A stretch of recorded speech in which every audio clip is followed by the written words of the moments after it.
We begin tonight with an NBC3 exclusive. For the first time in the 23 years since a jury found Gary Thibodeau guilty of kidnapping Heidi Allen, a juror is talking publicly about the verdict. She says tonight she feels the jury reached the wrong verdict. She says Gary Thibodeau is not guilty. 18-year-old Heidi Allen disappeared while working in a convenience store in New Haven, Oswego County. It was Easter Sunday, 1994. The investigation quickly focused on the Thibodeau brothers. A jury convicted Gary Thibodeau in the kidnapping. He's now in failing health in prison. Prosecutors had no evidence to connect him to the scene of the crime, but relied largely on two jailhouse informants. For the first time tonight, a juror in the Heidi Allen case is courageously telling her story. Until tonight, she was simply juror number 3. Elizabeth Head had a front row seat. She was juror number 3 for that unforgettable moment during the Gary Thibodeau trial.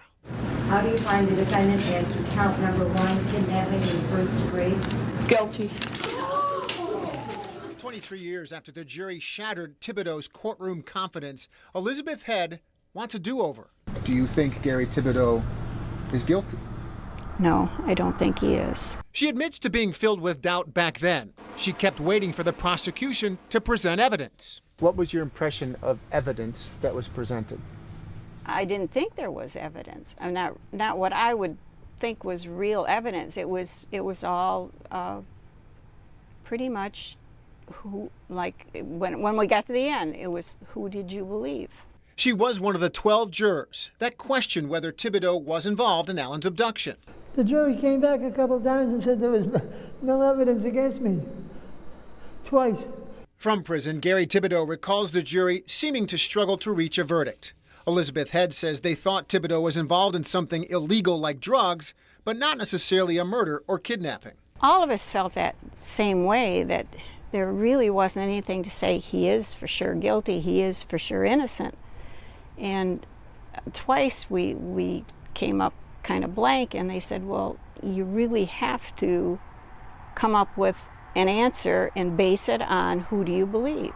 Just days ago, the district attorney said he has not called for a new trial because he respects the decision made by that jury in June of 1995. I think it would be awfully arrogant of me to do that. And I say arrogant because 12 jurors considered all the evidence. They also heard Gary Thibodeau testify. They rejected his testimony and that of the other witnesses that he presented. Head says the new evidence that developed over the last few years reaffirmed her feeling that Thibodeau was not involved in the kidnapping. She'd like to see him get out. A medical parole or something. I think he's, even if he were guilty, I think he deserves that at this point. Do you think that he is guilty at this point? No, at this point, I think he's not. I think he's innocent. I think it was a miscarriage of justice. Elizabeth Head admits to carrying her own guilt all these years later. Those feelings made even stronger in recent years as the defense raised the possibility of 3 other men who may have carried out the kidnapping, and compounded again by seeing the condition of Gary Thibodeau today. Earlier on NBC3 News at 6, we heard a fact-check story after Oswego County District Attorney Greg Oakes claimed there were no hairs or fingerprints found in Richard Thibodeau's van. We dug into FBI reports and trial testimony and found there were several hairs and 5 fingerprints found in that van, none matching Heidi Allen or the Thibodeaus.